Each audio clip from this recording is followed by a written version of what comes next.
Welcome to the 360 Fly Anatomy 101 basically. We're going to dissect a 360 Fly HD. This one experienced a watery death, and now they have a waterproof accessory that you can purchase to protect your 360 flies. According to specifications, it's waterproof to 1 atmosphere. 1 atmosphere equals 33 feet. Obviously, since they have the new product out, it's not 100% foolproof. And since that's the case, if your 360 fly does get wet and it stops functioning, if you want to try and save it, this is how you're going to want to go about it. Just give you an idea of how it comes apart and what can happen if it isn't taken apart immediately to get it dried out. And we will start off with the beginnings of it here. I'll show you a good one that I haven't worked on yet. Of course, it's a workable one.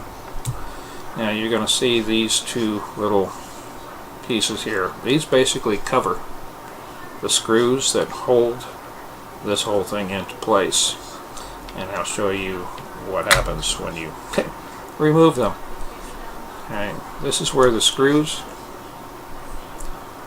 are without those covers. I didn't know how this came apart, so since I had one to play with, I did it the hard way and learned from that, and that's why I'm giving you this video now. So you remove those two screws, pop the bottom half off, which shows this the way it is. But also you have an O-ring, which I believe is supposed to help keep it waterproof to 33 feet. Alright, so once these screws are removed, you have 5 screws that, keep it facing the camera where you can see them. There they are there. Screws are already moved, obviously. I don't want to have to take a whole lot of time to get to the bottom nitty-gritty of the whole thing. You remove that part of the shell, which gives you 2 boards that you got to work with. It's your power connector. This one's damaged because it got wet. You have a reset button here, which is accessible from the outside through the waterproof center hole on the bottom of the camera. And you have 2 board layers here. Top board layer you remove by taking out 2 screws, one here and one here, and because this one is not cleaned immediately, the water in there did its job and rusted a lot of things up. Now this top board has a connector. They call it a daughter board connector. They get used a lot, obviously. And with those 2 screws removed, you can just a little up pressure over by the connector, and it pops right off, nice and easy. Now at this point, you can remove the screws that hold the whole assembly in. There are 4 of them. And once you've done that, well, before you do that, let me give you 2 pointers here. This here's your micro SD card slot. This here is your camera ribbon cable. You just very gently lift that, and that's out of the way.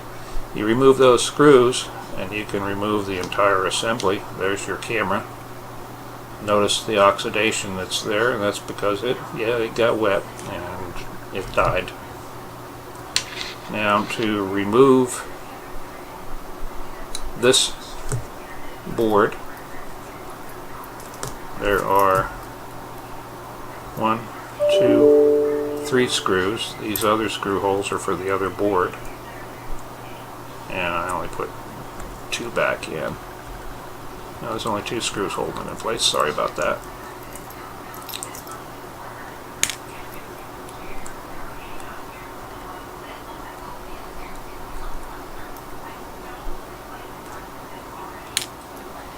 Now, along with that, there are 2 ribbon cables, and I will undo the other one first because that one has information that's relevant to the whole thing. It has a locking mechanism that you want to slide back gently.